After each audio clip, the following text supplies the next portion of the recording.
Breaking news Kakinada port SEZ కేసులో ED దూకుడు పెంచింది. ఈ కేసులో ఇవాళ విచారణకు హాజరవ్వాలని విజయసాయిరెడ్డికి నోటీసు అందించింది. దీంతో ఆయన ఈడీ విచారణకు హాజరయ్యారు.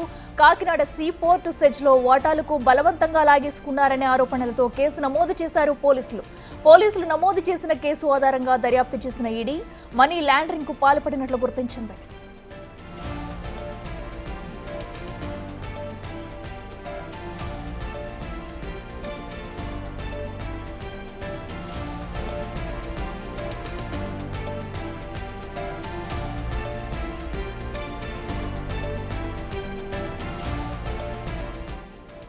ఇదే అంశానికి సంబంధించి మరింత సమాచారం మా ప్రతినిధి వెంకట్ అందిస్తారు.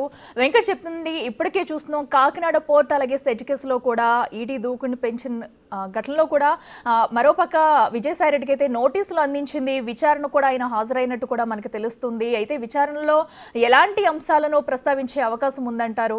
డీటెయిల్స్ ఏంటి? ఇవాళ కాకినాడ పోర్టు కేసుకు సంబంధించిన అంశంలో విజయసాయిరెడ్డి ఈడీ విచారణకు హాజరయ్యారు. దాదాపు 11:30కు ఆయన ఈడీ కార్యాలయానికి చేరుకున్నారు. దాదాపు గంట పాటుగా విచారణ కొనసాగుతున్నటువంటి నేపథ్యం కనిపిస్తుంది. ప్రధానంగా వైసీపీ ప్రభుత్వం వచ్చిన తర్వాత కాకినాడ పోర్టుకు సంబంధించిన వాటాలు ఏవైతే ఉన్నాయో అవి చాలా తక్కువ మొత్తంలో కాజేశారనే అభియోగాలు విజయసాయిరెడ్డితో పాటు ఇటు అరబిందో యజమాని శరత్ చంద్రారెడ్డి, అట్లనే వైవి సుబ్బారెడ్డి, తనేడు విక్రాంత్ రెడ్డి పేర్ల మీద ప్రధానంగా ఆరోపణలు ఉన్నాయి. వీరందరికి కూడా ఈడీ సమన్లు జారీ చేసింది. ఒక్కొక్కరిని పిలిచి విచారిస్తున్నటువంటి నేపథ్యం కనిపిస్తుంది. గతంలో ఏదైతే కాకినాడ సెజ్ యజమానిగా ఉన్నటువంటి కర్ణాటి వెంకటేశ్వరరావు ఫిర్యాదు మేరకు సిఐడి ఈ కేసు నమోదు చేసింది. ఆ తర్వాత ఇందులో పెద్ద మొత్తంలో అవకతవకలు జరిగాయి, లావాదేవీలు జరిగాయనే కోణంలో ఈడీ ఎంట్రీ అయింది. ఈడీ ఎంట్రీ అయిన తర్వాత దాదాపు కాకినాడ సెజ్ కి సంబంధించిన ఏదైతే వాటాలు ఉన్నాయో దాదాపు 2,500 కాకినాడ పోర్టులో 2,500 కోట్ల విలువైన వాటాను కేవలం 494 కోట్లకే అరబిందో సంస్థకు అప్పగించడం, అట్లనే 1,109 కోట్ల విలువైన సెజ్ ను కేవలం 12 కోట్లకే అప్పగించడం పైన ఇటు సిఐడి ఈడీలు రెండు కూడా విచారిస్తున్నటువంటి నేపథ్యం కనిపిస్తా ఉంది. కర్ణాటి వెంకటేశ్వరరావుతో సంబంధించిన వాటానంతా కూడా భయపెట్టించి ఆయన మీద అక్రమంగా కేసులు బనాయిస్తాం, మీరు వాటాలు ఇవ్వకపోతే, చెప్పిన ధరకు వాటాలు ఇవ్వకపోతే ఖచ్చితంగా మిమ్మల్ని మాత్రం జైలు పంపిస్తామంటూ భయపెట్టించి ఆయన నుంచి మొత్తం కూడా వాటాలు లాక్కున్నారనేది కర్ణాటి వెంకటేశ్వరరావు ఫిర్యాదు సిఐడికి చేశారు. ఆ ఫిర్యాదు మేరకు ఇటు సిఐడి ఈడీలో విచారణ చేపట్టాయి. ఇప్పటికే ఇటు అరవిందో సంస్థ శరత్ చంద్రారెడ్డితో పాటు విక్రాంత్ రెడ్డి, విజయసాయిరెడ్డి వీరందరూ కలిసి ఏదైతే కర్ణాటి వెంకటేశ్వరరావుని భయపెట్టించి ఆ వాటాలు చాలా తక్కువ ధరకు లాక్కున్నారు ఆయన నుంచి అనేది ప్రధానంగా అభియోగాలు ఉన్నాయి. అభియోగాల మేరనే ఇటు ఈడీ విచారిస్తోంది.